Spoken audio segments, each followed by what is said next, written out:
Okay, let's check the chicken and the asparagus. It's 4 minutes past, so we will stir it.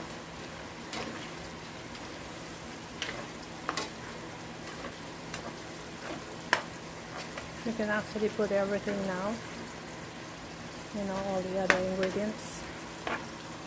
Let's just check the chicken, see how it goes.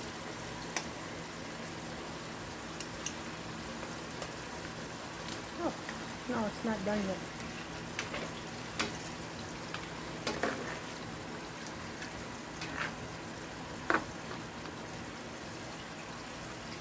So what we're gonna do, we're gonna put the celery and the bell pepper, and then the green onions.